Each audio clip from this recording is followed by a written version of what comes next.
So today's presentation is on the Bosnian Genocide, and it can even be problematic, even just the terminology that we use when we talk about the Balkan Genocide, the Yugoslavian Genocides, the Bosnian Genocide, what have you. It has many different names. People use a lot of different terms, and often the terms they use are a reflection of where they're coming from and their perspective on the genocide. The other reason that it's problematic, we'll get into in a minute or two, is that there wasn't one perpetrator population and there wasn't one victim population. So again, the Bosnian genocide happens within the context of the century of genocide, and we have the major genocides of the 20th and 21st century being, of course, the Armenian genocide, the German genocides, the Cambodian genocide, and then both the Rwandan and the Bosnian genocide occur basically simultaneously. You'll see different books and different professors will put them in different orders. We will be discussing the Bosnian genocide today, and we will discuss the Rwandan genocide later. But they're both happening basically 1993, 1994. And then Darfur at the turn of the century and the Rohingya genocide going on today. There's going to be a few reminders as we set up for the Bosnian genocide. Remember, Ralph Lemkin coined the term, and he was talking about genocide as this mass killing, systematic mass killing of a tribe or a race. And then the UN later clarified that definition, as we know. Remember Woodrow Wilson's 14 points, the document that he wrote that supported the Treaty of Versailles at the end of the Armenian genocide in World War I. One of the questions that comes out of any discussion of genocide, as well as in the aftermath of specifically of World War I, is, does a nation state have to be homogenous? And Americans in particular, I think, are a little bit maybe naive or idealistic when it comes to this idea that we are a melting pot. Sociologists now prefer not to use the term melting pot to describe the United States. They use the metaphor of a salad bowl, because a melting pot, everything melts together, right? Fondue. But in a salad, everybody is in the same bowl, the United States of America, but we're still separated by our demographic tribes, race, religion, ethnicity, and so forth. And as I've said, increasingly politically as well. So Americans are a little bit naive, I think, when it comes to this idea of having a homogenous or a heterogeneous state. And that's what Wilson was discussing in the 14 points. He was talking about this tension between, on the one hand, self-determination, the idea that the national aspirations of a group of people should be respected. The idea that any unique people have the right to have their own government. But then that becomes, of course, a slippery slope. Like, what's the definition of a people? You know, do they have to be identified for centuries, or is it some people who have been politically organized before in the past and have lost it and are trying to retake it? Or what about a group of people who have never had political autonomy? By Wilson's own definitions, what if Native Americans insisted on leaving the United States? Would the United States have to recognize the independence of, let's say, Oklahoma and South Dakota as independent countries? So here's this one ideal, self-determination, that people should be able to create their own countries if they want to. Well, the problem with that is that the world's already been carved up, that there's no part of the world, with the exception of Antarctica, and even that has some claims on it. There's no part of the world that hasn't been claimed. So if a people are recognized for their right to self-determination, they're going to create a country, that means that that's taking away from another country that already exists. And this is inherently the problem, specifically in the Balkan Wars of the 1990s and the Bosnian genocide. And if I could also just one last frame to think about before we get into the historical facts and events of the genocide is remember identity construction, the perception of self and the perception of other, and this tension between, say, nationality and ethnicity and maybe even religion. And that's part of the problem with the Balkan Wars of the 1990s. And I had to say the 1990s because the Balkan Wars go on for almost 1,000 years. That this was one of the last parts of Europe to define itself with nation-state boundaries. And almost at the exact same time that they were defining themselves with boundaries, the Ottoman Empire invaded from the southeastern part of Europe. Think about modern-day Turkey and Greece, and were conquering north and west. So almost as soon as these people had a sense of self-identity, ethnically, nationally, religiously, as most of them were either Catholic or Orthodox Christian. And now you have the Ottoman Empire invading, bringing with it a different political organization, as well as a different religion, Islam. It really became then a three-way tension religiously and ethnically in the region, as I said, for almost 1,000 years, and all sides are perpetrators of violence against the other two sides historically, and even within the 1990s itself. It really was a three-way genocide. And so here's the map of Yugoslavia from World War II to the end of the Cold War. And I want you to just take a moment or so to look at these borders. In the purplish color, you have the country and the people of Croatia. Croatians are Catholic, and their ethnicity is Croatian. On the right side of the map, in the light yellowish color, you have Serbia. The people of Serbia are predominantly Orthodox Christian, and their ethnicity is Serbian. And then in the deeper, darker yellow area, you have this region that we call Bosnia-Herzegovina. Most people just call it Bosnia for short. And Bosnia is a mix of religions and ethnicities. There are Croats who live in Bosnia. There are Serbs that live in Bosnia. And then there's this other group that the name has changed historically over time. Sometimes they're just called Muslims. More recently, they're called Bosniaks. So you have Bosniaks or Bosnians who are ethnically Bosniaks and religiously Muslim. The reason I personally don't like to call them Bosnians is that does bring with it, it's a loaded term because there are other people in Bosnia that are not so-called Bosnians. There are, again, the Croats and the Serbians. So Croats, Catholic, Bosnians, Muslim, Serbs, Orthodox. Well, what happens is during the heyday of the Ottoman Empire, it's the Bosnians, the Bosniak Muslim population who has ascendancy, who has political power. And it's the Serbians and the Croats who are discriminated against. Well, for example, then you get to World War II.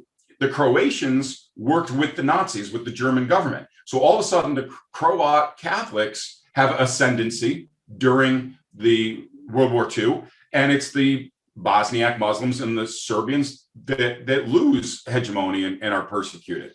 And then what happens is in the aftermath of World War II, while all of these countries after World War I and World War II get their independence, that there are two exceptions to that. The Czechoslovakian Republic, which is where the international regimes took the Czech people and the Slovak people and said, you guys don't get a country, you have to share. And that's where we get Czechoslovakia.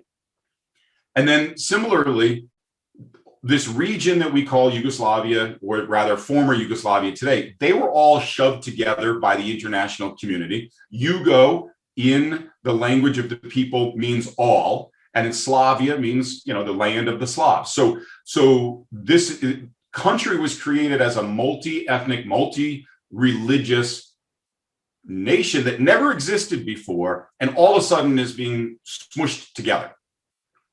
And they were part of, during the Cold War, they were part of the Soviet sphere of influence, both the Czechoslovakia and Yugoslavia.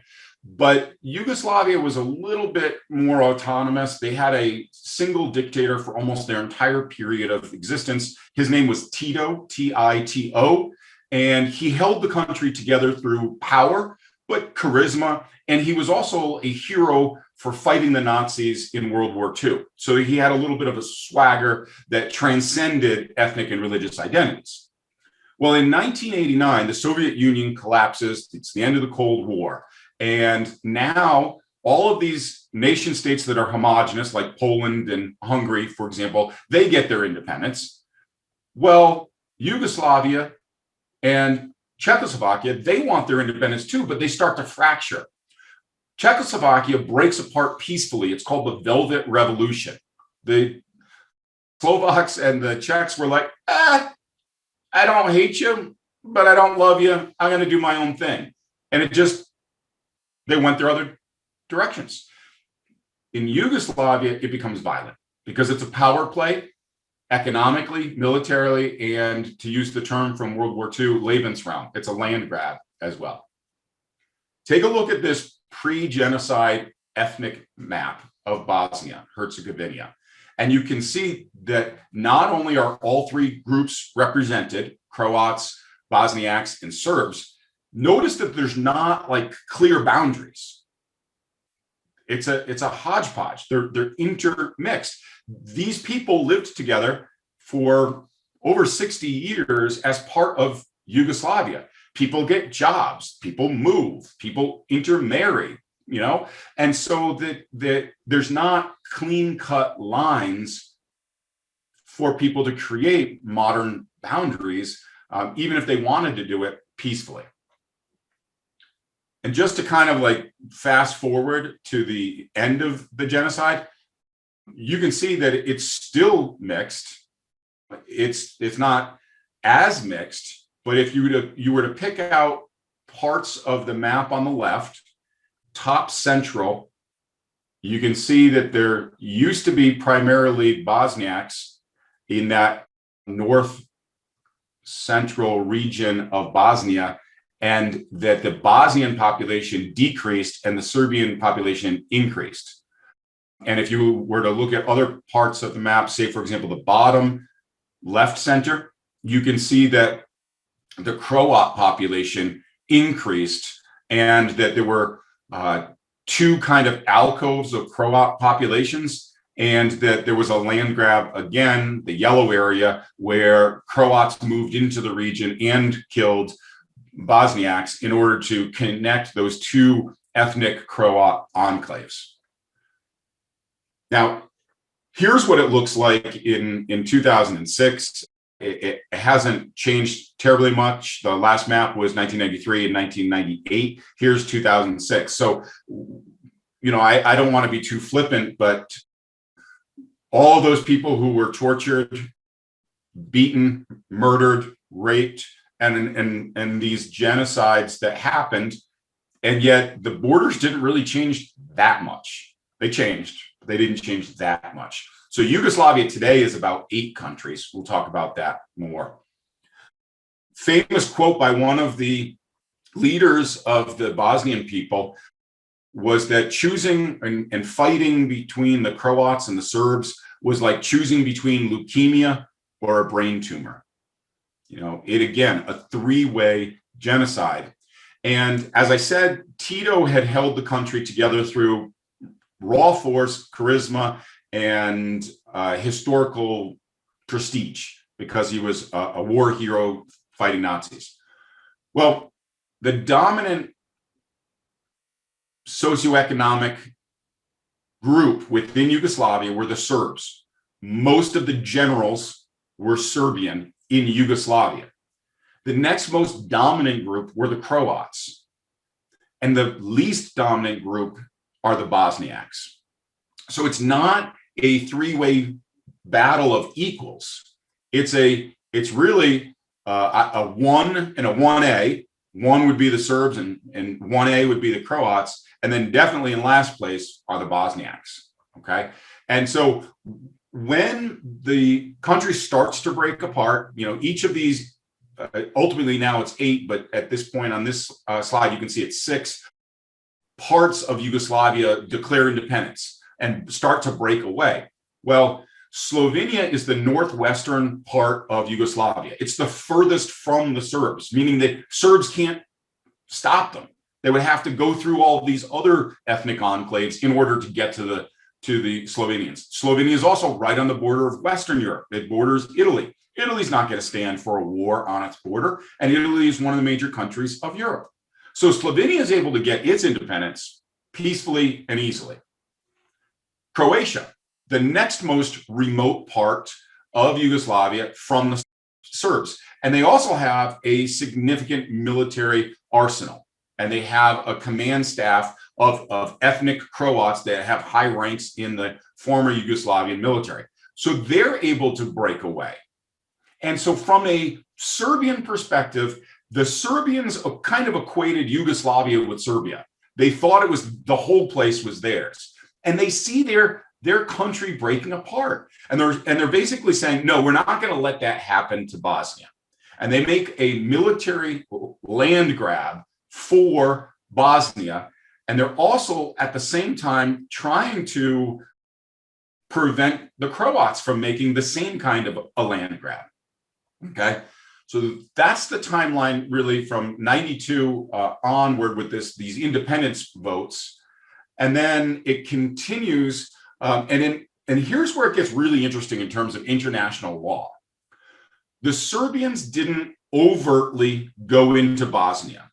They were savvy enough to transfer weapons, military supplies, command staff, and money to Serbians who lived in Bosnia, so that they're playing on that idea of self-determination. They're saying, oh, there are Serbian Orthodox Christians in Bosnia that don't want to be part of any new Bosnia. Look at them. We should really recognize their right to self-determination. Again, it becomes like that math game of percentages. Who gets to decide what group of people get to claim a nation state, and what happens to those territorial borders? Now, most people in Bosnia are Bosniaks. Shouldn't they respect the borders of Bosnia as a whole? Well, that's one argument.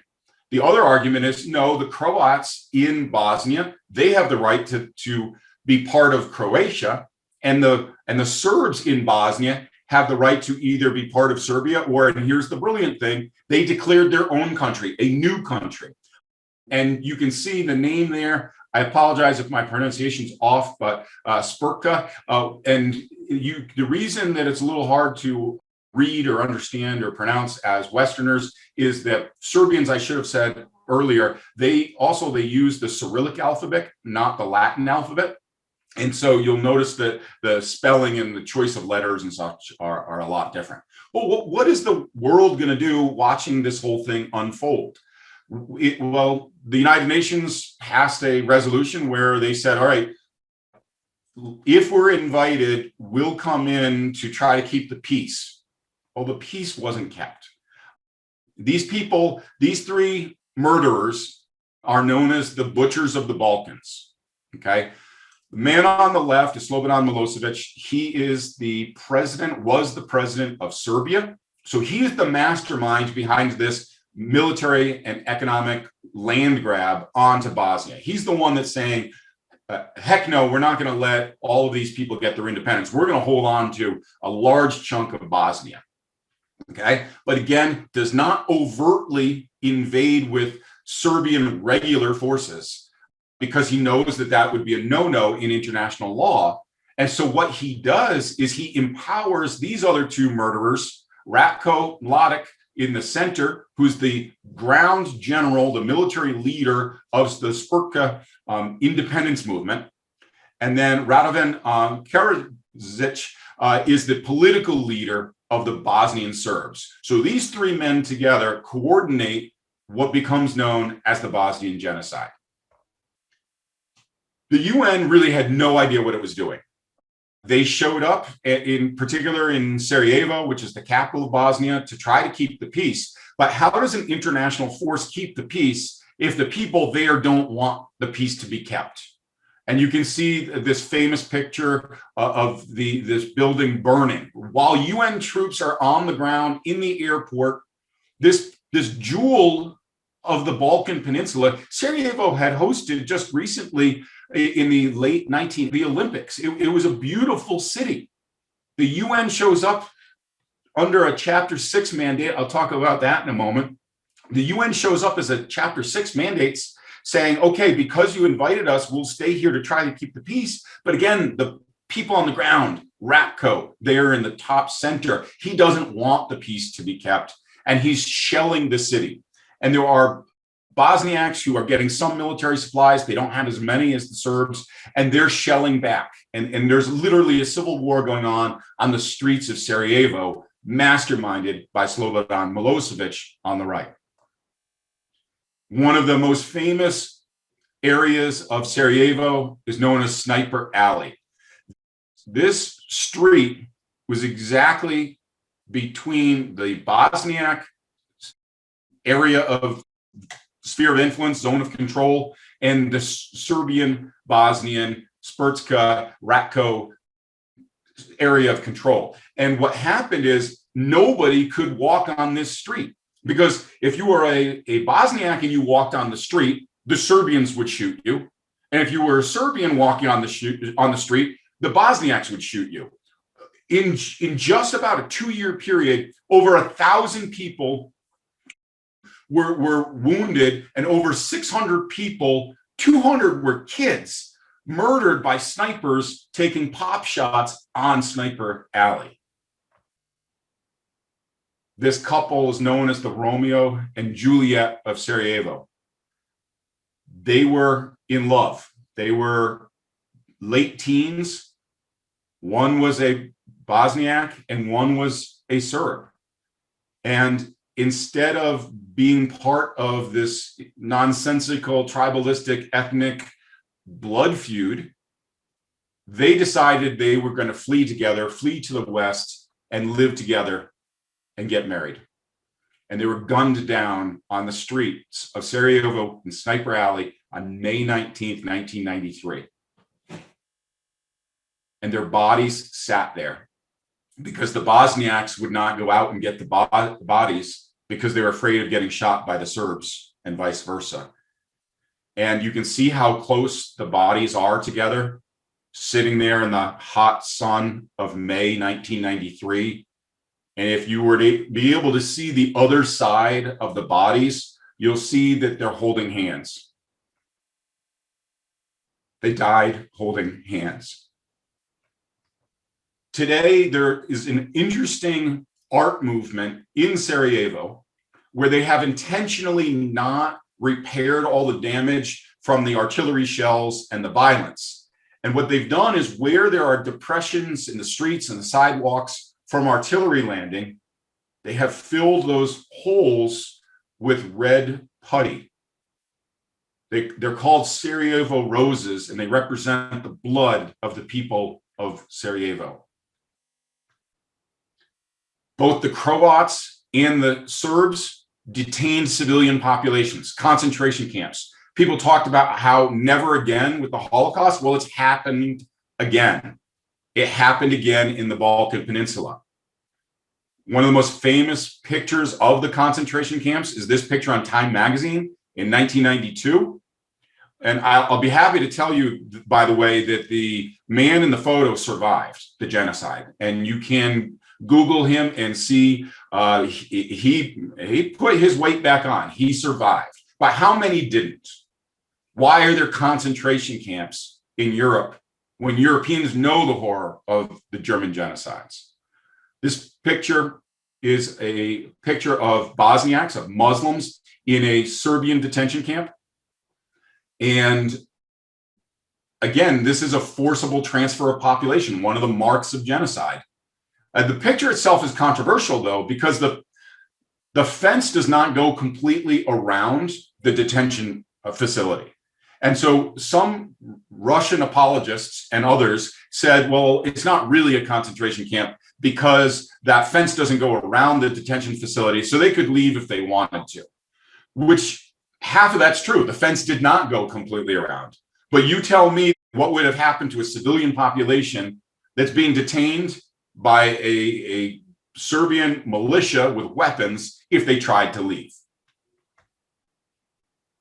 Here's another image of these concentration camps in color photos in the 1990s.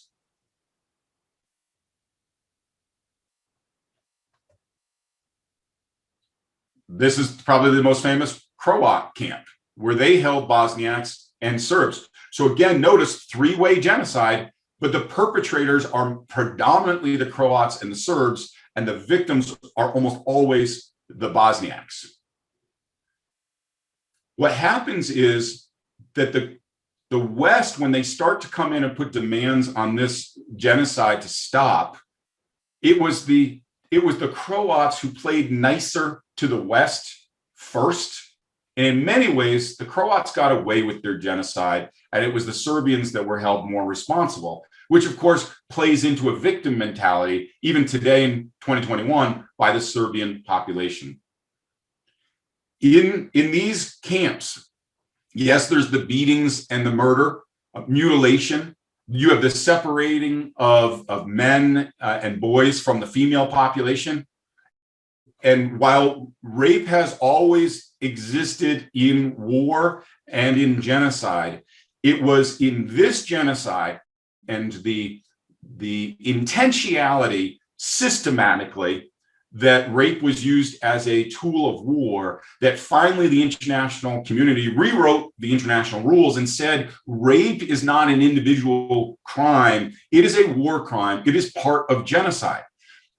I mentioned the ethnic divisions. When you have Serbians or Croats raping Bosniak women, what they're doing is ending an ethnic identity. If those Bosniak women get pregnant and carry those babies, that baby is not 100% Bosniak, is it? It's half Bosniak and half Serbian, or half Bosniak and half Croatian. You're destroying the Bosniak ethnic identity. And also, if you think about it from a psychological perspective, what are you doing psychologically to that woman for the rest of her life, where she sees in her child that she carries the face of the man who raped her? It is the most heinous of war crimes.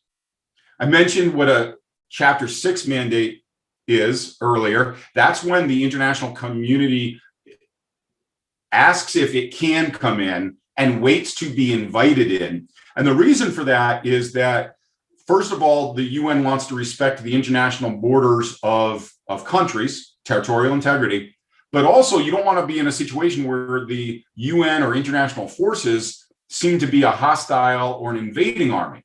And so the blue helmets, as they're called, the UN army is comprised of soldiers that are donated by all of the nation states in the world to create this blue helmet army. Typically, the ground soldiers in the blue helmet army are from developing countries, what we used to call third world countries, and the upper echelon, like command staff, and certainly intervention forces, come from the so-called first world states and nation states. So what that means is, and we'll talk about this more when we talk about the Congo, that these Chapter 6 armies might not have as much training, expertise, and international reputation to hold belligerents at bay. And the worst individual decision and event of the Balkan Wars is what happened at Srebrenica. And what happened is the UN passed a resolution to try to stop the genocide and the war. And I can't even say this without getting really upset, because if you are a parent, if you've been a teacher, if you've been a coach, you don't make rules unless you're going to enforce them. And that's exactly what the UN did. They made a rule and didn't enforce it. they created safe zones in Bosnia, so-called safe zones. The most famous of which was a line that they drew on a map around this town, Srebrenica. And they said, if you go to Srebrenica, the UN will protect you. And so hundreds and thousands of civilians left the countryside where they're dispersed, where the Croat militias and the Serbian militias have to find them. They left that dispersed safety and they coalesced in Srebrenica because the UN said that they would be safe. And then the Serbian militia showed up and the UN army backed down. And the Serbian militia walked into Srebrenica and murdered all of the Bosniaks. They cut the heads off of people and kept them as souvenirs in shoeboxes. And then they tried to hide what they did. We didn't do it. We don't know what happened to all of those thousands and thousands of Bosniaks. They buried the bodies and they used lime as accelerants to increase the decomposition of the bodies to try to hide the bodies because they knew they were going to get caught at some point. And that also tells you psychologically, they knew what they were doing was wrong. Because if you didn't believe what you were doing is wrong, why would you hide the evidence? And so even today, the UN and the international community is still trying to do identification of the bodies and that we do find. We have been able to find thousands of the bodies, and we have reburied them in Srebrenica. In fact, the background that I'm using right now is the memorial of Srebrenica. And you can see over my shoulder a Bosniak woman crying. You can see all of the grave markers in the background, and you can see the names of the Bosnian civilians who were murdered because the UN said they would be safe. The bodies were buried in these famous, iconic green coffins donated by the United Nations. The least they could do, since those people died because of the UN and because of Slobodan Milosevic. A Chapter 7 mandate is when the UN authorizes an aggressive intervention into a country, saying, we're not waiting for your permission, we're going in there. And that's what the UN eventually did. They realized that their culpability and the fact that the genocide was not stopping. And so they authorized the United States and its allies to go in. Now, the tricky thing is that the P5, the permanent 5 members of the UN Security Council, they have veto power. And those 5 nations that can veto any decision are the United States, the United Kingdom, France, China, the People's Republic of China, and Russia. Russians are ethnically Slavs, and Russians are historically Orthodox Christians. They identify with the Serbians, the belligerents. And so that was one of the hurdles to create this Chapter 7 intervention force is, are the Russians going to veto it? And the Russians eventually didn't veto it as long as they could be part of it, which was interesting in and of itself. So international forces, again, are made up of multinational armies, but with a unified command structure. Russian troops went into the Bosnian sections to keep the peace, and American troops came down from the north, from Hungary, and from the east, from Italy, and put up safe zones within Bosnia. There were finally troops on the ground with the orders and the rules of engagement to protect the civilian people. And after these parties were separated, the United States worked really hard to try to force a peace deal. But think about the Munich conference when Neville Chamberlain, the Prime Minister of the United Kingdom, tried to make a deal with Adolf Hitler. And you can see center left is Bill Clinton. And he is standing behind the butcher of the Balkans, Slobodan Milosevic. To Bill Clinton's left, our right, is the president of France. And then you have Kohl, the Chancellor of Germany, and then John Major, the Prime Minister of the United Kingdom, and other international leaders, trying to create a peace framework known as the Dayton Accords between these three belligerent parties. Again, Slobodan Milosevic in front of Bill Clinton is the leader of the Serbs, leader of the Croats, and then in front of John Major Nicole is the leader of the Bosniaks.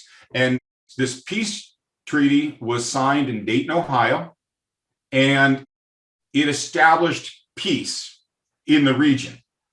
However, murderers murder.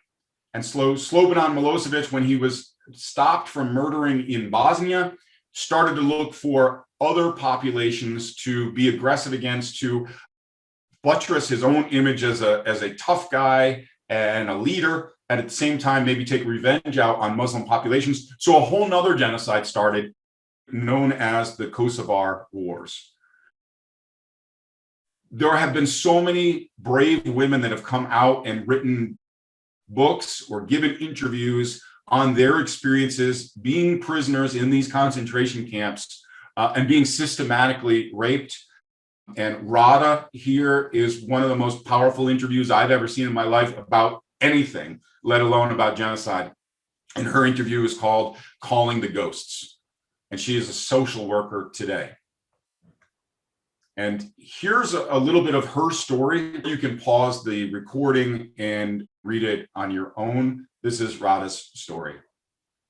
It's a story of ostracism and trauma, because it's the trauma of the rape, and then it's the ostracism of being excluded from the Bosniak community because she was raped.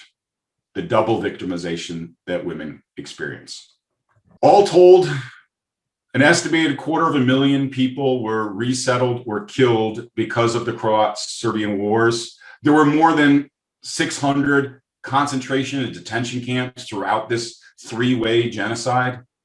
There have been over 1 million refugees that have left the Balkans and come to Western Europe or the United States. There are more than 20,000 individual cases of rape, and thousands more in those Kosovo. The region is known as Kosovo. The people, the ethnic Muslims that live in Kosovo, are known as Kosovars. So what happens? What's going to be done when we finally, as an international community, came to grips with our responsibility to stop this and hold people accountable? Well, the complicated part was they had agreed to not prosecute Slobodan Milosevic because he was signing the Dayton Accords. Later, we created what's known as the International Criminal Tribunal for Yugoslavia, and we, as an international body, charged people from the Serbian militias, the Srpska army, and the Croat militias, and so forth. And it's always that tricky thing in international law is, to what degree do you hold individual soldiers responsible, and to what degree do you hold the command staff responsible? And many Croats and Serbians were charged at the command level. Many also were exonerated and got away with it. These are the bodies of the victims of just one massacre, again, Srebrenica. Tell me that Slobodan Milosevic, when he was eventually arrested and put on trial, tell me that he feels responsible. Look at the defiance in his face. The ICTY eventually gave way to the ICC, the International Criminal Court. And Slobodan Milosevic was again protected by the Russians. In fact, allegedly he had a heart health issue and was allowed treatment by Russian doctors. And interestingly enough, while he was on trial, when he was convicted and he appealed, while he was on his appeal, he died. Some people, including myself, believe that the Russians allowed him to commit suicide to escape the conviction of being a head of state convicted of genocide. He would have been the first. But technically, under international and even US domestic law, if you die while you're on an appeal, you're legally not guilty. And so Slobodan Milosevic is not the first head of state to be put on trial and charged with genocide. That notoriety goes to Liberia's Charles Taylor. So when we look at the century of genocide, and we look at who the victims are, in the Bosnian genocide, there are victims in all three populations, the Bosniaks, the Croats, and the Serbs. And I don't want to give the idea that somehow the Bosniaks are more innocent necessarily.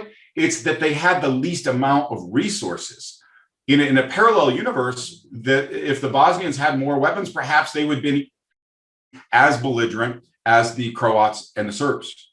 In fact, one of the biggest mistakes the international community made, besides creating those safe zones that were not safe, is the international community had banned the selling of weapons to the Balkans. By banning those weapons, they thought they were reducing harm. But what they did is they were actually harming the Bosnians, because by putting a weapons embargo on the region, the Serbs who already had the weapons and the Croats who already had the weapons maintained their dominance. And the Bosnians who had no weapons were murdered, beaten, and raped. The consequences from the Armenian genocide, we know nothing. No, there were individual assassinations, but no legal accountability. And still today, the Turks deny that it happened. We know that there are the Nuremberg laws from the German genocides. And while the Bosnian genocide happened after the Cambodian genocide, the perpetrators were held accountable before. The ICTY occurred in the 1990s, whereas the Cambodian UN Joint Tribunal didn't occur until the 2000s. And the perpetrators of these genocides, again, Slobodan Milosevic, Ratko Mladic are the two primary butchers of the Balkan Wars, as well as the puppet Serbian politician. Today, these countries have broken up. Today, they are mostly at peace. Slovenia has been incorporated into the West. Croatia is being incorporated into the West.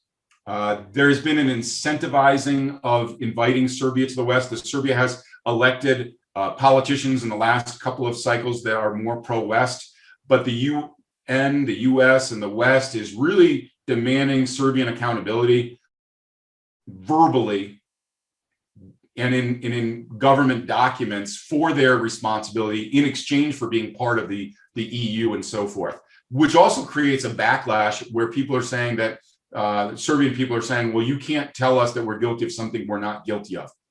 There is a cadre of Serbian denial akin to the Turkish mindset, but not all, okay?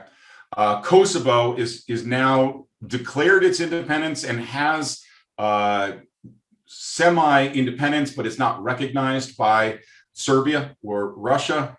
Other countries have broken away as well, Montenegro.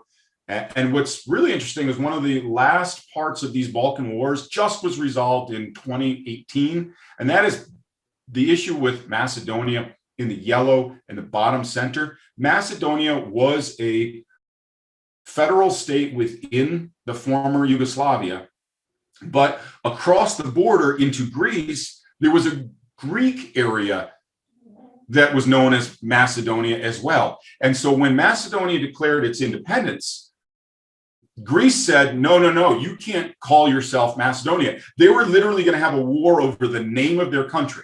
Because if you think historically of Alexander the Great, who comes from Macedonia, it's part of the Greek mentality, the Greek historical swagger that Alexander the Great is Greek. And equally, the Macedonians claim Alexander the Great as well.